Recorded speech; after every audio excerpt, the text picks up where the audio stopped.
जय माता की मित्रों, आज शुरू करते हैं चंद्रदेव के पाठ सिंह लगन में।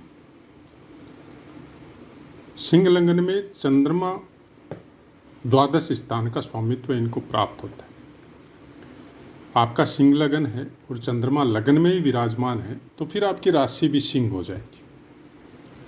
उसका कुछ विशेष महत्व होता है कि लगन भी सिंह है और चंद्र राशि भी सिंह है। तो चलिए यात्रा को आरंभ करते हैं। चंद्रमा के कारकत्व बहुत है, जैसे सूर्य देव के कारकत्व बहुत है वैसे चंद्रमा के भी कारकत्व बहुत है। लग्न सिंह राशि स्थिरता को दर्शाती है। चंद्रमा मन का कारक है तो जाहिर सी बात है स्थिर होना उसके लिए पॉसिबल नहीं है। लेकिन यहाँ पे कुछ स्थिरता, कुछ क्या बहुत कुछ स्थिरता आदमी को अपनी आदतों में, अपने कार्यों में हम लोगों को प्राय देखने को मिलती है। जिनकी भी सिंह राशि होती है उनके लिए कुछ विशेष वरदान साबित होता है। चंद्रदेव अगर विराजमान है तो मन में जो ठान लेता है उसको पूरा करता है। अब चंद्रमा के विषय में थोड़ी सी ध्यान देने योग्य बात यह है कि चंद्रमा पक्षफली होता है, चंद्रमा निर्बल भी होता है और चंद्रमा गलत फल भी देता है। तीनों बातें। पंचमी से, कृष्ण पक्ष की पंचमी से अमावस्या तक चंद्रमा निर्बल आपको मिलेगा। उसको कुछ भी फल मिलना चंद्रमा का उसके लिए संभव नहीं है। और शुक्ल पक्ष की अष्टमी से लेकर कृष्ण पक्ष की सप्तमी तक चंद्रमा पूर्ण होता है, मतलब बली अवस्था में होता है, तो उसका कुछ विशेष अच्छा फल मिलता है। बाकी दिनों में और पाप प्रभाव में कि कोई क्रूर या पापी ग्रह की दृष्टि हो या साथ में विराजमान हो तो फिर ये अशुभ फल भी आपको देखने को मिल सकता है। चंद्रमा के विषय में ये बातें बहुत बार बताई जाती है। जैसे मंत्रेश्वर महाराज कहते हैं कि चंद्रमा अगर आपका बली हो और लगन में हो तो जातक निर्भय होता है, अच्छा शरीर होता है, लक्ष्मीवान होता है, दीर्घायु होता है। और वही अगर निर्बल या कोई क्रूर या पापी ग्रहों के साथ हो तो उससे अपोजिट होता है। दोनों बातें यहाँ पे लागू होती है, क्योंकि चंद्रमा के विषय में कुछ चीज़ों को समझना या कुछ बातों को समझना हम लोगों के लिए बहुत आवश्यक है, क्योंकि पूरी की पूरी आपकी जन्म कुंडली चंद्रमा और लग्न के ऊपर आधारित रहती। सूर्य कुंडली, चंद्र कुंडली और लग्न कुंडली, इन तीनों का कुछ विशेष महत्व होता है। जब इन तीनों का अध्ययन आप कर लेते हैं उसके बाद में आती है नवमांश कुंडली। हम लोग शुरू में ही अगर लग्न कुंडली को उठा के नवमांश से प्रिडिक्शन करने लगे तो बहुत कुछ छूट जाता है। अगर आपको लग्न कुंडली का अध्ययन करना अच्छा से आता है तो सेम वो ही अध्ययन, और कई बार तो ऐसा देखा गया है कि लग्न कुंडली अगर कमजोर अवस्था की हो, अंशों में लग्नांश थोड़े वीक हो या मृतप्राय हो, तो फिर आपको चंद्र कुंडली देखनी चाहिए। अगर चंद्र कुंडली उससे बलवान मिल रही है तो फिर पूरा का पूरा प्रिडिक्शन आपका चंद्र कुंडली के ऊपर आधारित होना चाहिए। उसके बाद में आप अपनी सूर्य कुंडली देखिए, क्योंकि सूर्य का कुंडली के अंदर बहुत ज़्यादा महत्व होता है। आपकी परवरिश कैसी होगी, आपके माता पिता कैसे होंगे, आपका वर्किंग पोर्टफोलियो किस टाइप से होगा, आपके मान सम्मान में आपके साथ क्या क्या होगा जीवन में, ये सूर्य कुंडली बताएगी आपकी। उसके बाद में लग्न कुंडली। चंद्र कुंडली हम लोगों को ये बता देती है कि शुरुआत का जो बालपन है, जो बचपन है, जिसके संस्कार है, किस तरह के घर में आपका जन्म हुआ है, वो चंद्र कुंडली आपकी निर्धारित करती है। लग्न कुंडली आपके प्रारब्ध के भोगों को दर्शाती कि प्रारब्ध में आप क्या भोग के आए। अब बोलने को बहुत कुछ बोल सकते हैं कि हम लोग अपने पिछले जन्म को केतु से या पंचम स्थान से, अरे भाई इस जन्म को तो जान लो, पिछले जन्म तो बाद की बात है, रिवर्स गियर तो बाद में लगाइए, पहले वर्तमान को तो देख लीजिए, और वर्तमान के बाद में भविष्य निर्धारण होता है। तो बहुत सी ऐसी बातें हैं जिनके विषय में ज़्यादा हम चर्चा नहीं करते हैं, क्योंकि कुछ बातें या कुछ क्या बहुत बातें हम लोगों के अपने कर्मों के ऊपर डिसाइड होती है। और जब कर्म अच्छे करते जा रहे हैं, बहुत बार ये देखा गया है कि चंद्र कुंडली आपकी सिंह राशि पे विराजमान है और चंद्रमा बहुत अच्छे फल देने वाले, सिंह राशि वालों के बारे में चंद्रमा का बताया गया है कि ऐसा मनुष्य क्षमा युक्त होता है। मतलब किसी का दिया हुआ दुख को अगर वो सॉरी बोलता है तो वो उसके लिए एज लाइक फ्रेंड हो जाता है। फिर उसका वो कोई उसका प्रति उत्तर या उसके अपोजिट में कुछ करना वो उसको अच्छा नहीं लगता है और वो करता भी नहीं है। कार्य में तत्पर होता है ऐसा इंसान, और घुमक्कड़ प्रवृत्ति का होता है, घूमने फिरने का कुछ विशेष शौक होता है, अच्छे मित्रों वाला होता है, विनीत होता है, क्रोधी भी होता है, माता पिता का भक्त होता है, और कुछ न कुछ व्यसन भी उसके अंदर प्राय देखा जाता है। अब ये सब बातें जब हम लोग देखते हैं तो चंद्र राशि के विषय में या लग्न के विषय में, लग्न आप खुद क्या लेके आए, चंद्रमा आपके लग्न में विराजमान है, मतलब आप कुछ लेके आए हैं पिछले जन्मों से, कई जन्मों से, क्योंकि मनुष्य जन्म तो ऐसा तो है नहीं कि आपका ये कोई पहली बार धरा में आपका अवतरण हुआ है।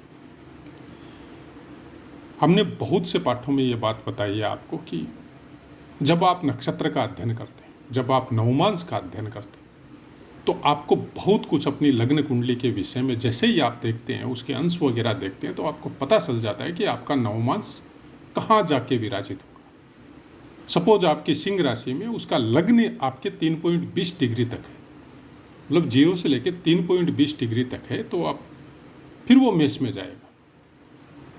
अब मेष देखिए आपके भाग्य में आता है, सिंह राशि वालों को मेष राशि आपके भाग्य में आता है। तो जब जैसे ही आप नवमांश खोलेंगे तो आपकी नवमांश का लग्न आपको मेष मिलेगा।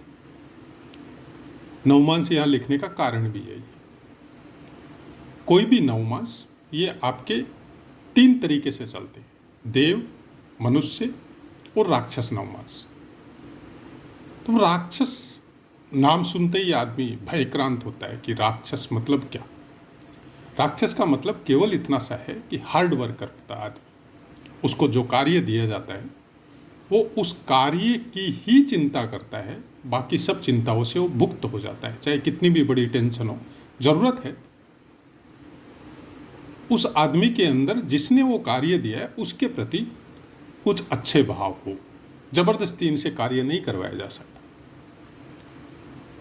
ये भक्त होते हैं, बहुत अच्छे भक्त होते हैं, अच्छे संस्कारों वाले, या जिसकी भी मानते हैं उसके प्रति, मतलब जिसको बोला जाता है कि बिना कोई लाग लपेट के उसकी बात को स्वीकार करना, ऐसा कुछ सिंह राशि वालों के साथ होता है। डिफेंस में बहुत सक्सेस होते हैं, अच्छे कुल में पैदा होता है,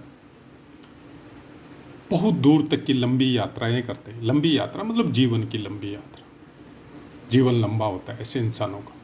समाज और देश के लिए बहुत कुछ करके जाते हैं। बाकी ग्रहों का, खासकर सूर्य देव का अगर इफेक्ट हो। अब चंद्रमा यहाँ द्वादश का स्वामित्व है।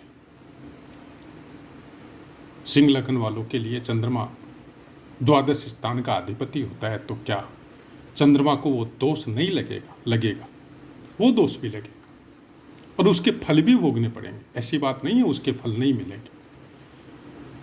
इसलिए ऐसे आदमी घुमक्कड़ होते हैं, ट्रेवलर होते हैं, लंबी लंबी यात्राएं करते हैं, विदेश भी जा सकते हैं।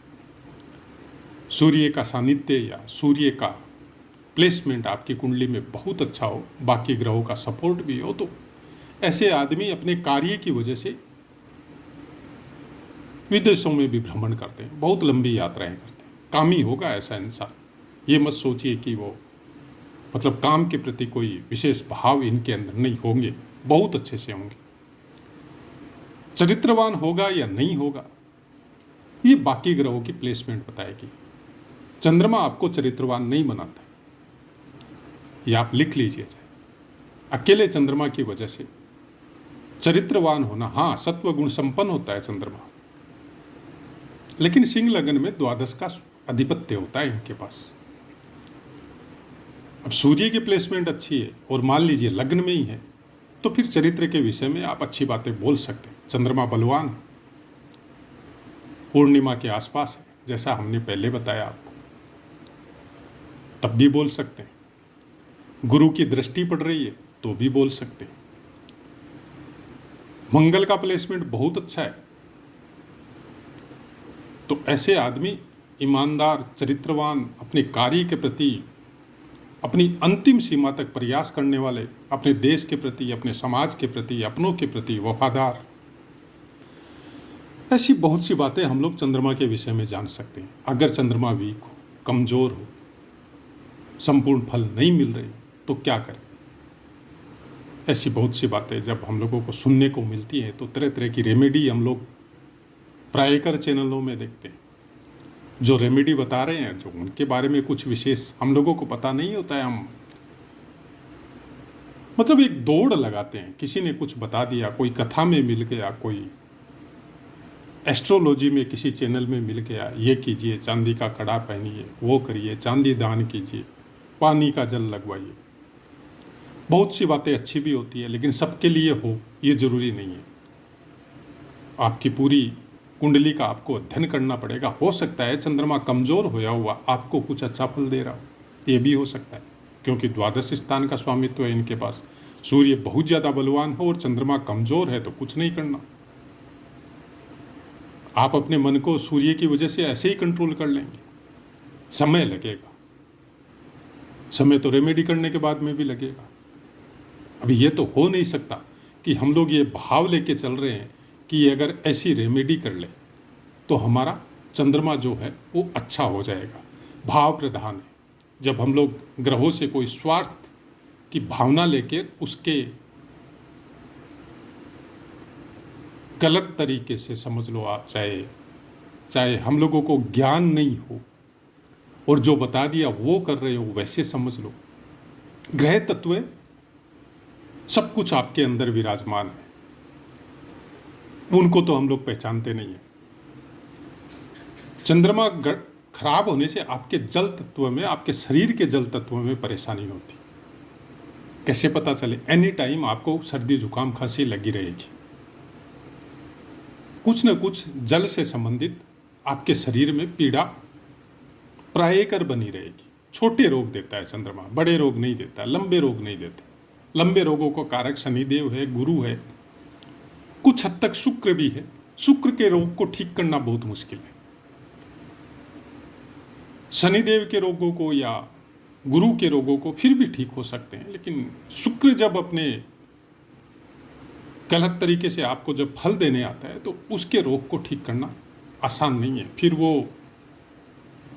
भूलना पड़ेगा। अब जब शुक्र की चर्चा होगी तब कुछ डीपली इसके विषय में बात करेंगे। हालांकि पहले जब भावों में शुक्र देव की चर्चा हुई तो बहुत से भावों में हमने उसके बारे में कुछ तथ्य के साथ कुछ चीज़ें बताई है। तो अगर आप कंटिन्यूअस पढ़ रहे हैं, सुन रहे हैं चैनल को, तो आपको पता है। जब हम लोग ज्योतिष की ऑथेंटिक पुस्तकें या वर्तमान समय में भी जो अलग अलग लेखकों के द्वारा प्राप्त हो रही है, वो भी प्रायकर उन्हीं श्लोकों का हिंदी अनुवाद करके हम लोगों को प्राप्त करवाएं, थोड़ा बहुत हेर फेर हो सकता है। अगर हम लोग शुरुआत की बातों को ध्यान करें तो जैसे भगवान राम का अवतार सूर्यांश लेके हुआ है धरा पे, भगवान कृष्ण का अवतार चंद्रांश लेके हुआ है, जिनमें संपूर्ण चंद्रमा का अंश था। और कृष्ण लीला का जब अध्ययन करते हैं, गीता का जब ज्ञान स्मरण करते हैं या पढ़ते हैं या सुनते हैं, महाभारत कथा का अध्ययन करते हैं, तो हम लोगों को कृष्ण चरित्र के बारे में बहुत कुछ जानने को मिलता है। केवल एक वो जो रास लीला जो बताई गई आज के समय में कुछ अलग वे में उसको प्रचारित या प्रसारित किया जाता है, वो भगवान कृष्ण की बाल लीलाएं थी, बचपन की लीलाएं थी। लेकिन उसके बाद में जो उनका स्वरूप कंसवध के बाद में जो निखर के आता है, जो महाभारत काल में जो हम लोगों को देखने को मिलता है, गीता जैसा ज्ञान हम लोगों को देखने को मिलता है, ये वो संपूर्ण बलि चंद्रमा की वजह से।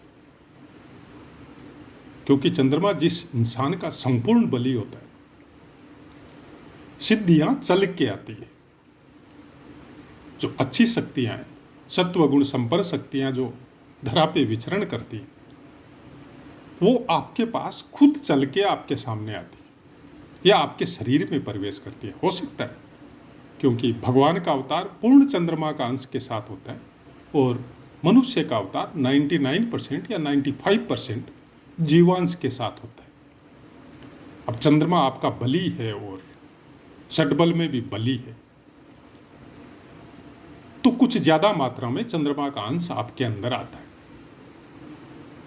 उसकी तरह की शक्तियां भी आपके अंदर आती है। सामने वाले को मोहित करना, सामने वाले को अपने वाक चातुर्य से हो, चाहे अपने फेस या कार्यकलापों के ओरा की वजह से हो, वो आपका भक्त बनता है। आप उससे कोई भी काम निकलवा सकते हैं। आपका कुछ लुक इस तरह का सामने वाले को मोहित करता है कि वो अपलक आपको देखते रहता है। कुछ अजीब तरह की, अलग तरह की सुंदरता आपके अंदर विराजमान होती है। ये चंद्रमा का कुछ विशेष गुण होता है। आंखों में कुछ विशेष ग्लेज होता है अगर लग्न में विराजमान हो तो, और सिंह राशि पे विराजमान हो तो कुछ ललाई युक्त आंखें ऐसे इंसानों की देखी गई है। गुस्सा नाक पे होता है और खुश भी बहुत जल्दी होता है। गलत का पक्ष नहीं लेता है, लेकिन शायद आपको यकीन नहीं आएगा कि सबसे ज्यादा गलत इन्हीं को भोगना पड़ता है।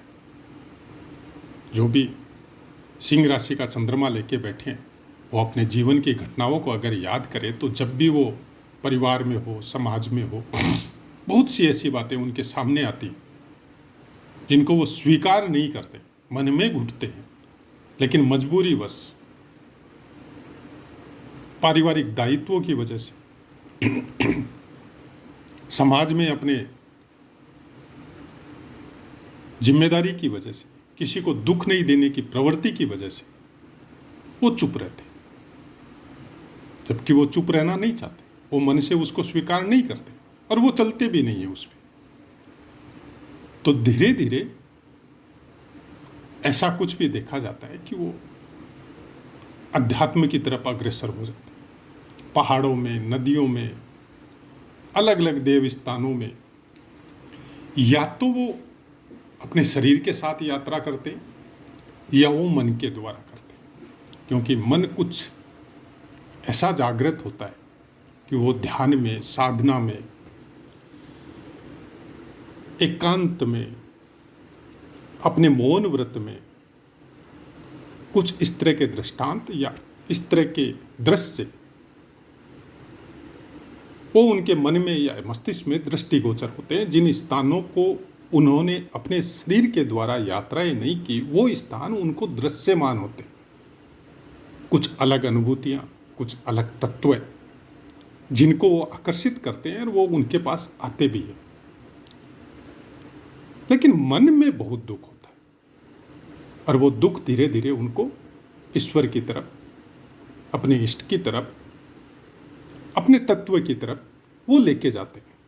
ये सब बातें शायद नहीं बताएंगे आपको कोई, लेकिन ज्योतिष का मकसद केवल इतना नहीं है कि वो आपको, चंद्रमा आपको धन देगा, आप का रिलेशन बहुत लंबा होगा, स्त्रियों के प्रति विशेष रुचि होगी। ये ज्योतिष यहां तक सीमित नहीं है।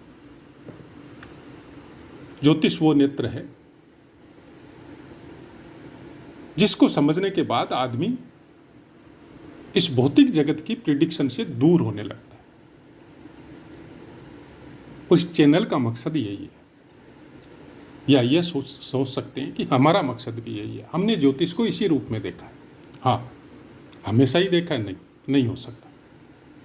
शुरुआती पठन पाठन हम भी वैसे ही करते थे जो प्राय पुस्तकों में लिखा हो, और उसी तरह सोचते थे।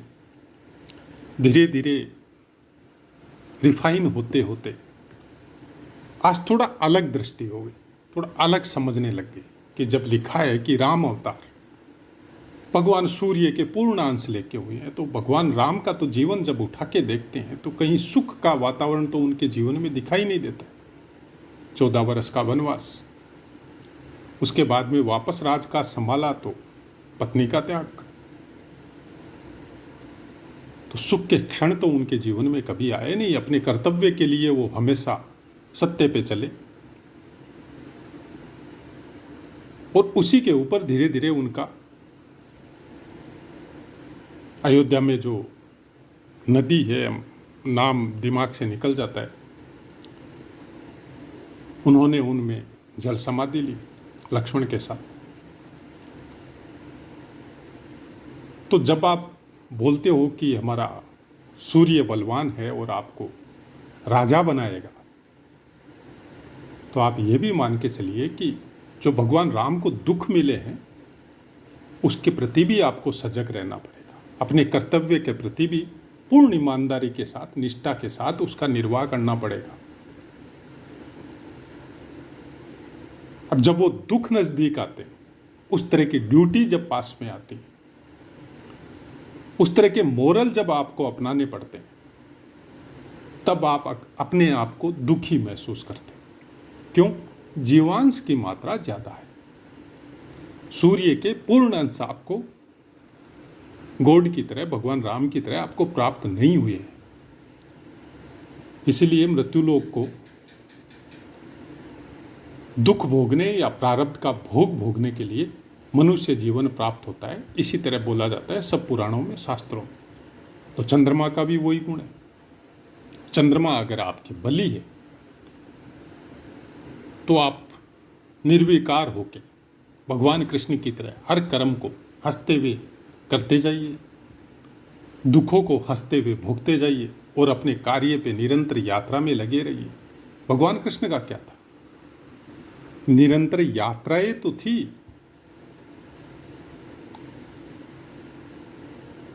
केवल खाली समय में बैठ के सुखों को भोगने वाली प्रवृत्ति उनके अंदर तो कभी नहीं थी। अब बचपन से उठा के उनका लास्ट तक का पूरा दृष्टांत हम लोगों को पुस्तकों में मिल जाता है, चाहे गीता हो, महाभारत हो, कृष्ण चरित्र हो, सब में मिलता है। तो फिर उनको भी समझिए। अगर कहीं से आपको प्रिडिक्शन के ऊपर रेमेडी चाहिए कि चंद्रमा का खराब फल मिल रहा है, रेमेडी करनी है, तो भगवान कृष्ण का ध्यान कीजिए, उसका नाम लीजिए, उनकी लीलाओं का स्मरण कीजिए। उनके जो नाम ऋषि मुनियों ने जो निरंतर जपते जपते वो अपने देह को भगवान में विलीन कर चुके या इस धरा से जा चुके, उनके लिखे हुए नाम का स्मरण कीजिए, नाम जप कीजिए। इससे अच्छी रेमेडी कुछ नहीं होती।